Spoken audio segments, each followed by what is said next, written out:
Hello everyone, welcome back to our channel లోకి and Priya blogs. So అందరూ బాగున్నారని అనుకుంటున్నాము. వీడియో పెట్టి చాలా డేస్ అయిపోయింది.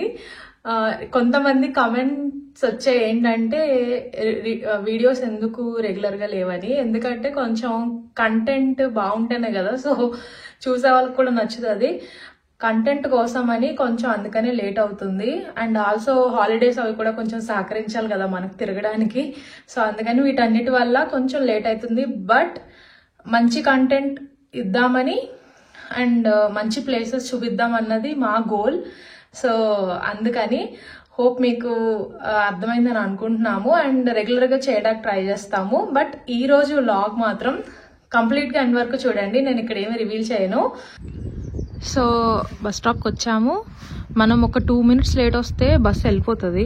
ఎగ్జాక్ట్ టైం కల్లా ఇక్కడ ఉండాలన్నమాట. మనం ఇటు వెళ్ళాలి కాబట్టి ఇటు ఉండాలి, అటు వెళ్తే అటు ఉండాలి. బస్సు కరెక్ట్గా టైంకి వస్తుంది. మనం ఆ టైం కల్లా ఇక్కడ లేము అంటే బస్సు వెళ్ళిపోతుంది. అండ్ ఇంకొకటి ఏంటి అంటే బస్సు ఎక్కడ ఆగుద్దో మనం ఎగ్జాక్ట్గా డోర్ దగ్గర నుంచోవాలి. ఇఫ్ ఇన్ కేస్ మనం వెనక్కున్నాం అనుకోండి, సో డ్రైవర్ ఏమనుకుంటారంటే వీళ్ళు బస్సు ఎక్కరు అనుకొని వాళ్ళు వెళ్ళిపోతారు. సో ఇంత ముందు కూడా అలా జరిగింది. సో ఏంటంటే ఎగ్జాక్ట్ డోర్ దగ్గర ఎక్కడైతే బస్సు ఆగుద్దో మనం అక్కడ బస్ స్టాప్ లో నుంచి ఉంటే డైరెక్ట్ గా బస్సు వచ్చి అక్కడ ఆగుద్ది.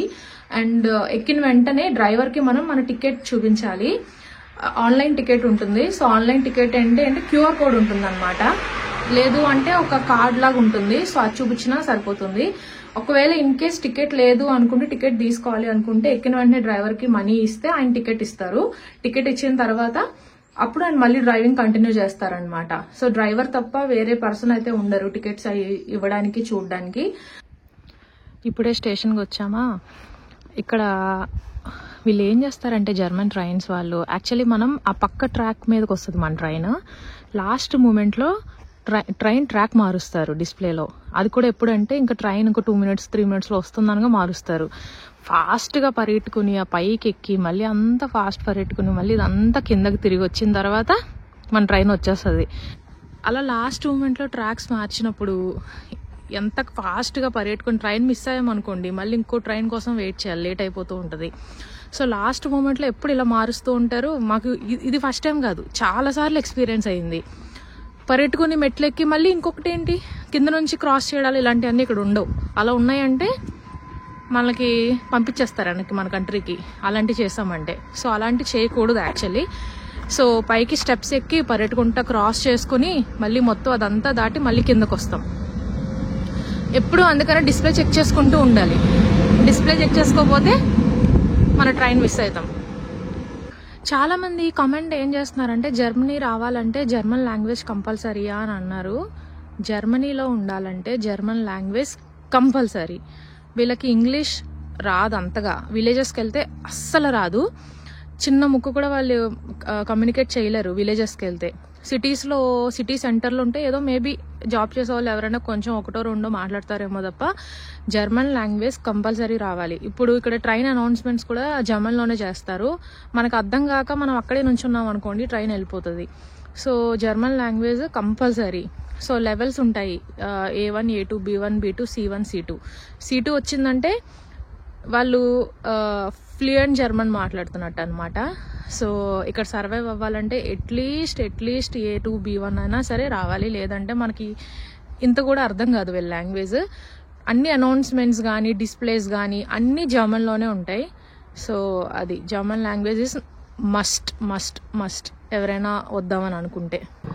మేముండే మా ఏరియాలో టెస్లా కంపెనీ ఉంది. సో టెస్లా కంపెనీ చాలా మంది తెలిసే ఉంటుంది కదా, కార్ మ్యానుఫ్యాక్చరింగ్ కంపెనీ ఎలాన్ మస్క్ది. సో ఆ టెస్లా కంపెనీ ఈ చెట్లు ఉన్నాయి కదా, చెట్లు బ్యాక్ సైడే ఉంది.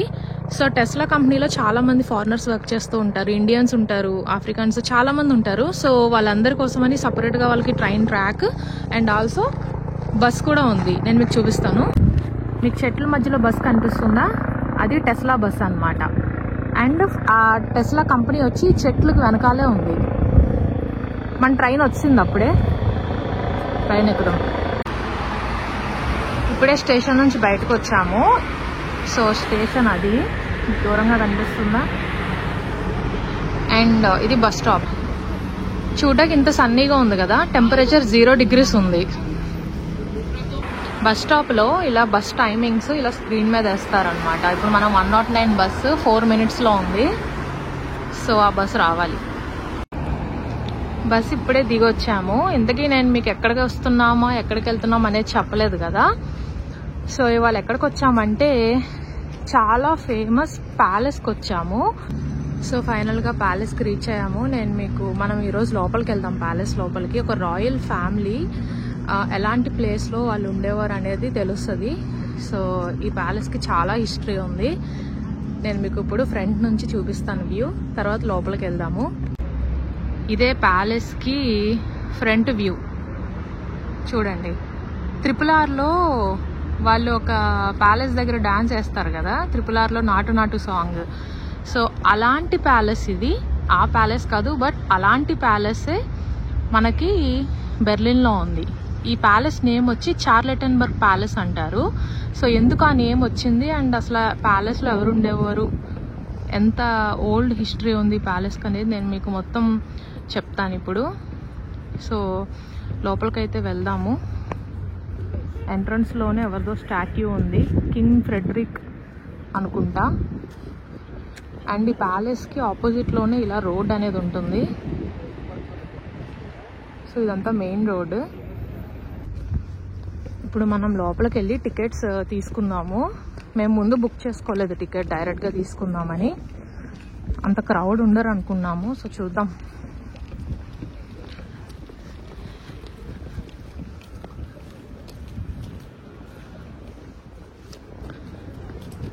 సన్నీ డే కదా, సో అందుకని చాలామంది ఉన్నట్టున్నారు.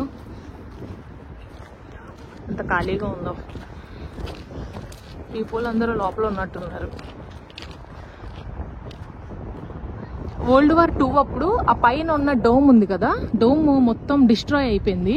బట్ సేమ్ ఎగ్జాక్ట్గా ఎలా ఉండేదో సేమ్ మళ్ళీ World War II తర్వాత డోమ్ మళ్ళీ సేమ్ అలాగే పెట్టారు ఒరిజినల్గా.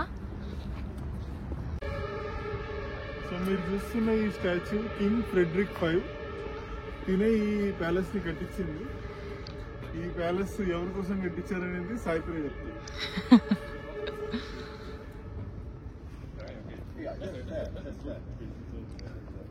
సో ఈ కింగ్ ఈ ప్యాలెస్ని కన్స్ట్రక్ట్ చేయించారు. అండ్ ఈయన పేరు ఫ్రెడరిక్. వాళ్ళ వైఫ్ కోసం కన్స్ట్రక్ట్ చేయించారు. వాళ్ళ వైఫ్ పేరు సోఫీ చార్లెట్ అంటారు. సో ఆవిడ కోసం ఈ ప్యాలెస్ కన్స్ట్రక్ట్ చేయించారు. ఎప్పుడు 16th centuryలో, 16 నుంచి 17th century వరకు కన్స్ట్రక్ట్ చేస్తూనే ఉన్నారు ఈ ప్యాలెస్ అయితే. సో వాళ్ళ వైఫ్ నేమ్ మీద చార్లెటన్బర్గ్ ప్యాలెస్ అని వచ్చింది. వాళ్ళ wife name Sophie Charlotte, queen ఆవిడ. ప్రషియన్ కింగ్ క్వీన్స్ అన్నమాట వీళ్ళు. లోపలికి వెళ్దాం ఇప్పుడు. సో ఇక్కడ టికెట్ తీసుకున్నాము. టికెట్ వచ్చి లైక్ 3 types ఆఫ్ టికెట్స్ ఉన్నాయి. ఇప్పుడు మనమైతే ఓల్డ్ ప్యాలెస్ అనే టికెట్ తీసుకున్నాము. సో ఇక్కడ మనము మన బ్యాగ్స్, కోట్స్ అన్నీ ఇక్కడ ఇచ్చేయాలి. టికెట్ అయితే తీసుకున్నాము. ఇప్పుడు లోపలికి వెళ్దాము. ఇక్కడ మీరు చూస్తున్నది ఒక రూమ్ ప్యాలెస్ లోపల. షాంగ్లర్స్ చూడండి, అప్పుడే అనుకుంటా. సో ఈ రూమ్ వచ్చి బెడ్ ఛాంబర్ అంట. మొత్తం రూమ్ అంతా మిర్రర్స్తో ఉంది. సో అప్పట్లో వాళ్ళు వాడిన ఫర్నిచర్. ఈ సోఫా చూడండి ఎలా ఉందో, కౌచ్.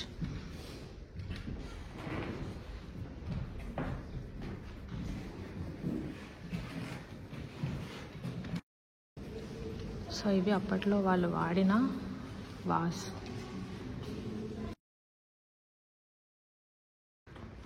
సో అప్పట్లో వాల్స్కి కరెంట్ ఉండేది కాదు కదా, ఇలా ఉంటే ఇక్కడ క్యాండిల్ పెట్టుకునేవారు అనమాట.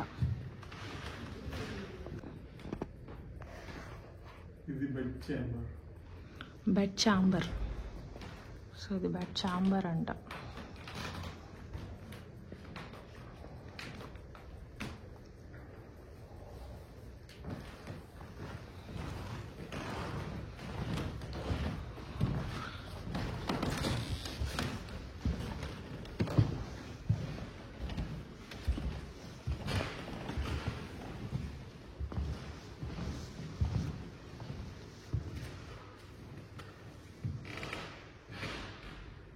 ఇప్పుడు నేను మీకు బెడ్రూమ్ చూపిస్తాను.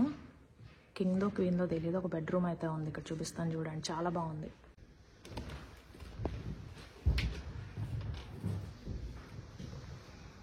అప్పట్లో బెడ్స్ ఇలా ఉండేవి, కర్టెన్స్ వచ్చేస్తాయి, మొత్తం క్లోజ్ చేయొచ్చు ఈ కర్టెన్ని.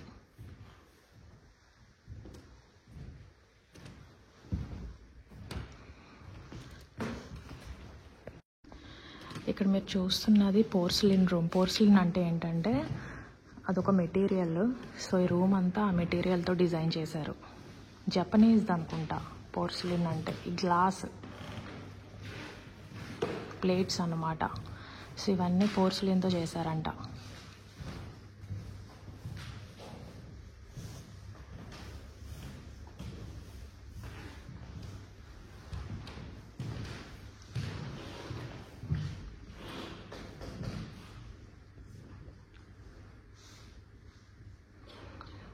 మీకు కనిపిస్తుందా, మొత్తం ప్లేట్స్ ఉన్నాయి చుట్టూరు.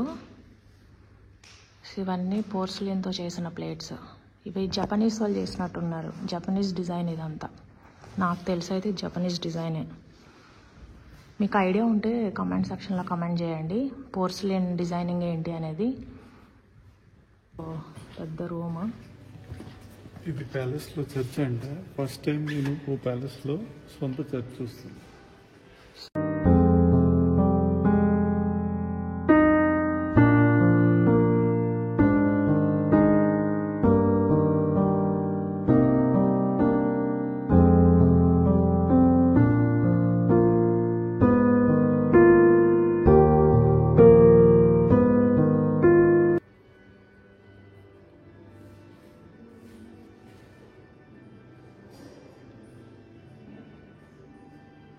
ఈ ప్యాలెస్ లోపలే చర్చ్. చూడండి అప్పట్లో ఎలా బిల్డ్ చేశారో. క్రౌన్ పైన ఉంది. ఇంతకీ ఈ ప్యాలెస్, ఇదిగో క్వీన్ ఈవిడే, సోఫీ చార్లెట్. 36 ఇయర్స్కి ఈవిడ చనిపోయింది. సో ఈవిడే సోఫీ చార్లెట్. ఈవిడ కోసమని వాళ్ళ హస్బెండ్ ఈ ప్యాలెస్ని కన్స్ట్రక్ట్ చేయించారు. ఈవిడ 36 ఇయర్సే బతికింది. సో ఈవిడ పేరు మీదే పెట్టారు, అందుకే చార్లెటన్బర్గ్ ప్యాలెస్ అని. ఇప్పుడు మనం ప్యాలెస్లో ఫస్ట్ ఫ్లోర్కి వెళ్తున్నాము. ఫస్ట్ ఫ్లోర్లో రాయల్స్ యూజ్ చేసిన గోల్డ్ అండ్ సిల్వర్ ఫర్నిచర్ ఉంది. అండ్ ఆల్సో వాళ్ళు వార్స్లో యూజ్ చేసిన కొన్ని థింగ్స్ ఉన్నాయి. కింగ్స్ క్వీన్స్ తిన్న డైనింగ్ టేబుల్ ఎప్పుడైనా చూసారా మీరు?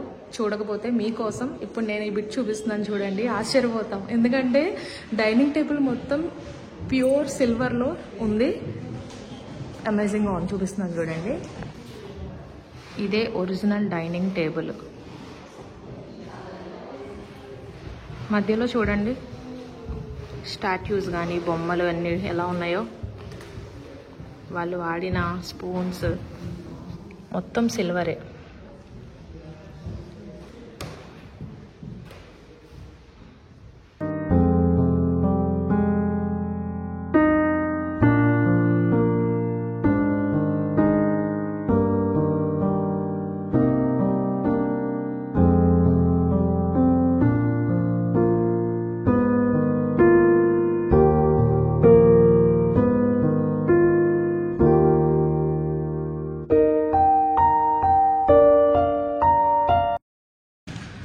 వీళ్ళు వార్స్లో ఫైట్ చేస్తున్నప్పుడు హెల్మెట్స్ ఉంటాయి కదా. సో ఒరిజినల్ హెల్మెట్ని ఒకటి ఇక్కడ డిస్ప్లే చేశారు. చాలా పెద్దది అది. వార్స్కి వెళ్ళినప్పుడు ఈ డైనాసిటీ వాళ్ళు ఆ హెల్మెట్ని యూజ్ చేసుకుని వెళ్ళేవారు సోల్జర్స్ అందరూ.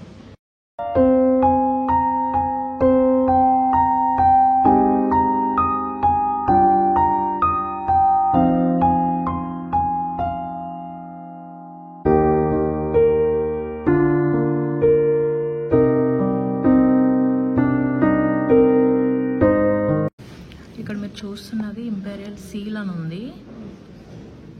1700లోదంట ఈ సీల్.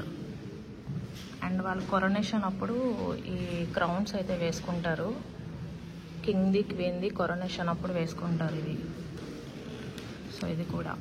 అండ్ వాళ్ళు యూజ్ చేసిన స్వాట్స్.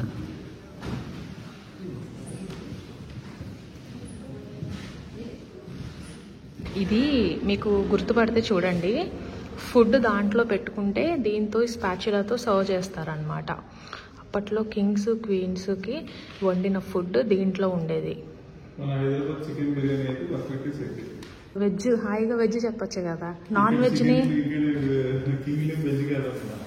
కింగిల్ వెజ్ కాదు, బట్ స్టిల్ మనం వెజ్లో అనుకుందాం, ఇమాజిన్ చేసుకుందాం. ఇలాంటి గోల్డ్ కలర్ డిషెస్లో మంచి వెజిటబుల్ ఫుడ్ ఉంటే బాగుంటుంది. మీరున్నది ఇది గార్డెన్ హాల్. ఇక్కడ అందరు కూర్చొని వాళ్ళు చాయ్ తాగుతూ గార్డెన్ చూస్తారు. సో ఇది గార్డెన్ రూమ్ అంట. పెద్దలందరూ కూర్చొని టీ తాగుతూ ఈవినింగ్, ఎందుకంటే ఇక్కడ నుంచి మొత్తం గార్డెన్ ఉంది బయట. ఈ గార్డెన్ చాలా ఫేమస్ ఇక్కడ. ఫ్రెంచ్ డిజైనర్ డిజైన్ చేశాడు ఈ గార్డెన్. మనం బయటకు వెళ్ళి చూద్దాము. సో ఇప్పుడు మనం ప్యాలెస్కి బ్యాక్ సైడ్ వచ్చాము. ప్యాలెస్కి బ్యాక్ సైడే ఈ రాయల్ గార్డెన్ ఉంది. అందరూ జాగింగ్ చేస్తున్నారు, వాళ్ళ హాలిడే కదా, సండే. సో ఎక్కువ జాగర్సే కనిపిస్తున్నారు. సమ్మర్లో ఈ గార్డెన్ చాలా బాగుంటుందంట. డిఫరెంట్ కైండ్స్ ఆఫ్ ఫ్లవర్స్ అయితే ఉంటాయంట. ఇప్పుడు వింటర్ కదా, సో అందుకని ట్రీస్ అన్నీ ఇలా ఉన్నాయి. మార్నింగ్ వచ్చి ఇక్కడ జాగింగ్ వాకింగ్ చేస్తే, ఒక రౌండ్ వేస్తే చాలు, చాలా క్యాలరీస్ బర్న్ అవుతాయి. అంత పెద్దగా ఉంది గార్డెన్.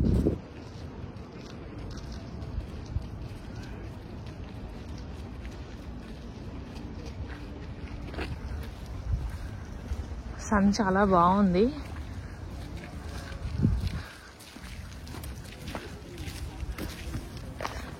ఏం చేద్దాం? సమ్మర్లో ఒక రోజు రన్నింగ్ వద్దాం. సో సమ్మర్లో ఒక రోజు రన్నింగ్ చేద్దాము అని అంటున్నది, ఎందుకంటే అంత పెద్ద గార్డెన్ ఇది. చేద్దాం, మంచిదే, బాగుంది యాక్చువల్ చాలా గార్డెన్ అయితే. అక్కడ మా ప్యాలెస్. ఇప్పుడు ఇలా స్ట్రైట్కి నడుచుకుంటూ ఇలా వచ్చాము. ఈ ఎండ్లో ఇక్కడ లేక్ ఉంది. అయితే మీరు చూస్తే లేక్లో ఆల్మోస్ట్ వాటర్ ఫ్రోజ్ అయిపోయింది. టెంపరేచర్ కూడా అలాగే ఉంది. మరి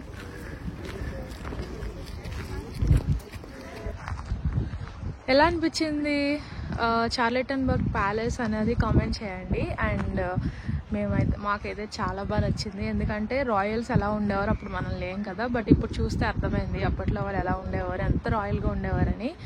so lot of silver, lot of expensive and royal things ఉన్నాయి ప్యాలెస్లో. గోల్డ్ కాయిన్స్ ఉన్నాయి వాళ్ళ ఫొటోస్తో. సో వీళ్ళు Prussian kings. So Sophie Charlotte queen and king Frederick William king. So వాళ్ళ ఫ్యామిలీస్ జనరేషన్స్ అయితే ఉన్నాయి ఈ ప్యాలెస్లో. ఓవరాల్ ఇది వీడియో. హోప్ మీకు నచ్చిందని అనుకుంటున్నాము. వీడియోస్ లేట్ అయితే ఏమనుకోకండి, బ్యూటిఫుల్ కంటెంట్ కోసం ట్రై చేస్తున్నాము. And yeah, what's your opinion? మీకు కూడా నచ్చింది అనుకుంటున్నాం. ఇప్పుడు మేము గార్డెన్లో మంచి సన్లైట్ కింద స్టోన్ తీసుకుంటున్నాం. మళ్ళీ త్వరలోనే మంచి కంటెంట్ మేము ముందుకు వస్తాం. మీకు నచ్చితే kindly like, share and subscribe. Yeah, thank you for watching and have a good day. See you on the next vlog. Bye. Bye.